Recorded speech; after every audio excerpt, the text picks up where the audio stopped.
Hi hello അസ്സലാമു അലൈക്കും. ഇന്നത്തെ നമ്മളെ പുതിയ വീഡിയോയിലേക്ക് എല്ലാ കൂട്ടുകാർക്കും സ്വാഗതം. അപ്പോൾ ഇന്ന് ഞാനുള്ളത് ഹസ്ബൻഡിൻ്റെ ഒക്കെ വീട്ടിലാണ് കേട്ടോ. അപ്പോൾ ഞങ്ങൾ തറവാട്ടിൽ ഒരു നോമ്പ് തുറയാണ്. അപ്പോൾ മാഷാ അല്ലാഹ് അൽഹംദുലില്ലാഹ് അതൊക്കെ നല്ല റാഹത്തായിട്ട് കഴിഞ്ഞിരുന്നു. എല്ലാവരും കൂടിയിരുന്നു കേട്ടോ. അപ്പോൾ ഇതാക്കണ ഞങ്ങൾ ഇവിടെ എത്തിയിട്ടുണ്ട്. അപ്പോൾ നല്ലൊരു കാലാവസ്ഥയിൽ മഴയും കാര്യങ്ങളൊന്നും ഇല്ലായിരുന്നു കേട്ടോ ഒന്ന്. അപ്പോൾ അത് കഴിഞ്ഞ് ഞങ്ങളവിടെ എത്തി. പിന്നെ അങ്ങനെ കൂടുതൽ പണിയും കാര്യങ്ങളൊന്നുമില്ല, കാരണം ഫുഡൊക്കെ പുറത്ത് ഏൽപ്പിച്ചിരിക്കുകയായിരുന്നു കേട്ടോ. പിന്നെ സമൂസയും കൊക്കവടയും അതേപോലെ തന്നെ ബിരിയാണിയൊക്കെ ഏൽപ്പിച്ചിരിക്കുകയാണ്. അവിടെ ഒരു കൂടുതൽ പണിയും കാര്യങ്ങളൊന്നും ഉണ്ടാവില്ലല്ലോ അല്ലേ. പിന്നെ കുറച്ച് പത്തിരി അവിടെ ഉണ്ടാക്കിയിട്ടോ, ചെറിയ നാത്തൻകുട്ടിൻ്റെ അവിടുത്തെ ഉപ്പാക്കൊക്കെ തിന്നാൻ വേണ്ടിയിട്ട് കുറച്ച് പത്തിരി ഉണ്ടാക്കിയിട്ടുള്ളൂ. പിന്നെ ചിക്കൻ കറി അങ്ങനെയൊക്കെ ഉണ്ടാക്കിയിട്ടുള്ളായിരുന്നു കേട്ടോ. ചിക്കൻ കറി പിന്നെ ചിക്കൻ പൊരിയൊക്കെ ഞങ്ങളെത്താത്ത ഞാൻ ചെന്നപ്പോഴേക്കും ഉണ്ടാക്കിയിട്ടുണ്ടായിരുന്നു കേട്ടോ. പിന്നെ ഫുഡൊക്കെ ഏൽപ്പിക്കുകയാണ് പറഞ്ഞപ്പോൾ ഞാൻ ഹാദിക്കാണെങ്കിൽ പരീക്ഷയല്ലേ, അപ്പോൾ അവൻ്റെ ഒക്കെ കഴിഞ്ഞിട്ടാണ് ഞാൻ പോയത്. അതാക്കണം. പിന്നെ ചെന്നപ്പോൾ കുറച്ച് പത്തിരി ചൂടാൻ തന്നെ ഉള്ളായിരുന്നു കേട്ടോ. അപ്പോൾ അതിങ്ങനെ ചൂടായിരുന്നു കേട്ടോ. അതോടെ നാത്തുംകുട്ടി തന്നെ ആയിരുന്നു ചുട്ടീനത്.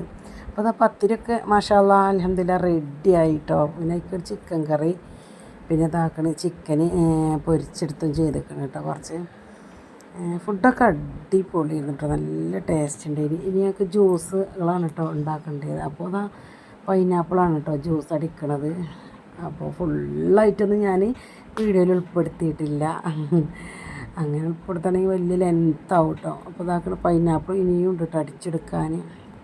ഞങ്ങൾ എല്ലാവരും പാടെ ഒരു 45 ആളൊക്കെ ഉണ്ടായിട്ടുള്ളായിരുന്നു കേട്ടോ. അവിടുത്തെ നമ്മൾ കുട്ടികൾ മക്കൾ മാത്രം അങ്ങനെ ഉള്ളൂ.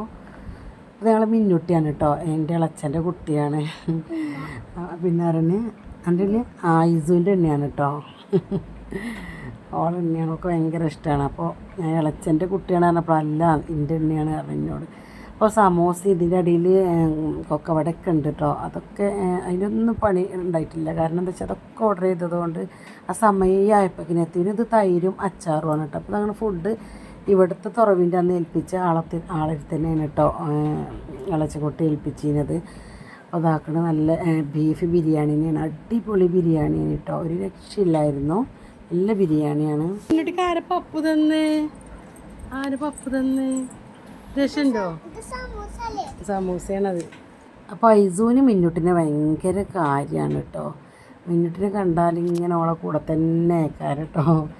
അപ്പോൾ ഞങ്ങളെല്ലാവരും കൂടുമ്പോൾ തന്നെ ഒരു ഭയങ്കര രസമാണല്ലോ അല്ലേ. മാഷാ അല്ലാഹ്.